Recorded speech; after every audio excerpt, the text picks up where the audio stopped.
to mad. This is Manchester United diehards. I love seeing my enemies suffer. Arsenal yesterday suffered a loss at Wembley Stadium, a 2-0 loss in the Carabao Cup finals against Manchester City. And now Pep Guardiola coming to yesterday's game, I thought you'd lose because Manchester City's form in the current Premier League fixtures and Champions League has been the worst I've ever seen of Pep Guardiola. Losing to Real Madrid and of course drawing with some of the smallest teams in England. It was a shock to me that they won against Arsenal yesterday. But of course, I'm very happy that Arsenal lost because they are our very big rivals here in Africa. Now, Seth will give you a tactical analysis of how Arsenal lost the game yesterday against Pep Guardiola's Manchester City. Now, Seth, what do you think Arsenal did wrong to lose that game yesterday? Is it the players that started? Is it their formation? Is it their tactics they used in playing? Or is it that Manchester City were the superior team? I think the highest contribution goes to the personnel who are executing the tactics. And that will be, I think I will put the major blame to the attacking players, because in the first half, Arsenal showed some fighting spirits and they were a little bit courageous to at least stand forward. But the problem is, okay, these red dots will represent Arsenal players and then the green ones will represent Man City. So the major problem is the personnel at Arsenal. That is their front three. When you have a player like Gyökeres, and then you've got Martinez, Trossard, and then Saka supporting him as the forwards, and then they had Diehards as the number 10, right? So I look at that lineup and went like, if Arsenal are aiming to score an open play goal, it will be difficult with this type of players on the pitch. But if they are aiming for set pieces, things might work out. But it did not work out here because City are very well at defending set pieces, by the way, and I think they're the number 2 best team at defending set pieces. It's very, very hard to score set pieces against Manchester City. So what happened? So the first goal. And yesterday you ruled out a set piece goal against City. I ruled out. You so ruled if out. you watch that video, you can go and watch to our other channel called SMS Soccer Made Simple. I ruled out a set piece goal for Arsenal because it was so difficult for Arsenal to score. City maybe an open play game, but attacking wise, Arsenal are poor. Yes, at scoring open play goals. So open play goals ruled out. Set piece ruled out. So maybe a draw for Arsenal. Maybe a draw. A draw wasn't possible because of City's attacking. City's attacking, so, and even if you consider, you will have lost in penalties. So that is why I was telling you guys, you people were likely to lose that game.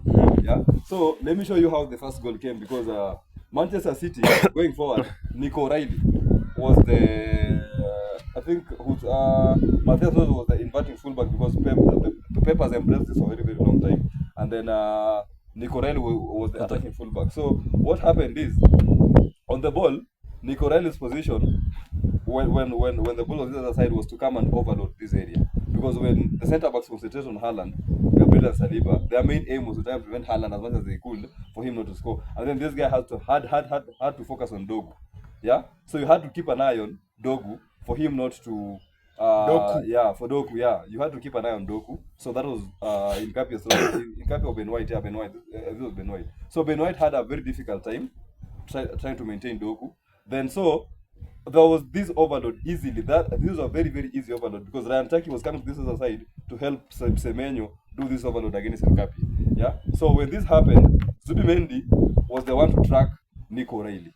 Yeah, and then height-wise, Nico O'Reilly is physically stronger than this guy, and also height-wise is taller than Zubimendi. Let me put in something. Do you think Manchester City uses Haaland to distract your defenders? Exactly. That is the whole point. And then you leave Nico O'Reilly hanging. And then he's good at headers. Yeah, exactly. So if you have to concentrate on this guy, and then these two guys are pinned by Haaland. So what these other guys have to do is to keep eyes on these other guys, for them not to have those open channels to try and do long range shots. Okay, because even yesterday, when Semenyo was given the ball here, instead of even giving the pass to Shaki, he turned, came in, and then decided to put in a cross. Now, when O'Reilly missed it, Haaland was about to score that goal. So there are two people who are good at headers. So there was a very easy overload with these two guys overloading the box, and they're very good aerially. So it was it was very, very difficult for Zubimendi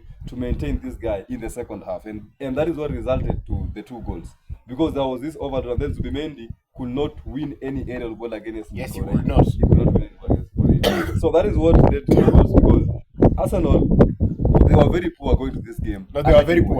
Very, very Arsenal poor. were very poor. And then another thing that people are not noticing, Arsenal are really, really struggling to maintain possession of it with the way against any team.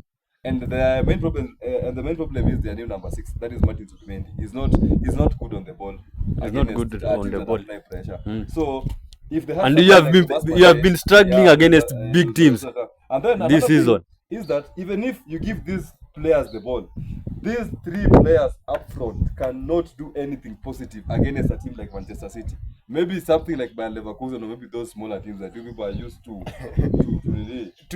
beating with your stupid. Those average defenders. Yeah, very, very average defenders. So coming against Pep Guardiola, who knows with quality defenders. Execute, and then you've got this type of players who you think might want to unlock. By the way, defense. Did you realize that Guardiola was very happy winning that game? Yeah, he even kicked the advertisement was, yeah.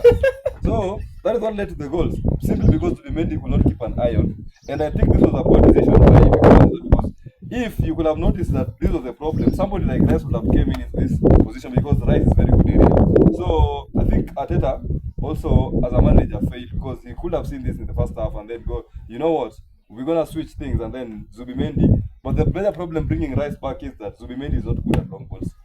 So if you want to escape a press, and then you've got somebody like Zubimendi on the ball, he cannot easily identify these targets and give a business pass up front. So that is why Rice comes to this player, Zubimendi drops. So that is also another weakness against Arsenal. So the major problem at Arsenal was Martin Zubimendi, and then I think there are 3 attacking fronts who are very, very poor on the ball. They were very poor. Yeah, there's a ball that Saka was given. I don't know if it was Gyökeres. So Saka decided to cut in. Then he was given this ball.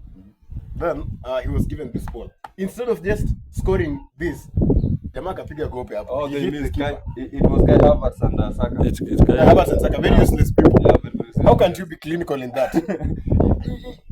If you are going to miss such a chance in a final, Against City, then what are you going to score? what are you going to score? What are you going to score? And chances. The biggest chances in the first half. And the chances Arsenal created were minimal, so they could utilize those In fact, chances. They were the one. If they are not so good at attacking, so we need to utilize every chance that we create. But the problem is that they are so poor that they cannot even utilize. They can't utilize. Saka is not clinical. Enough. Martinelli is not clinical. Trossard is not clinical.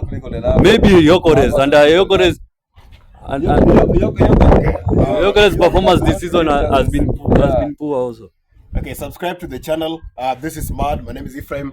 I have Seth here, and our cameraman is called Evans Joseph.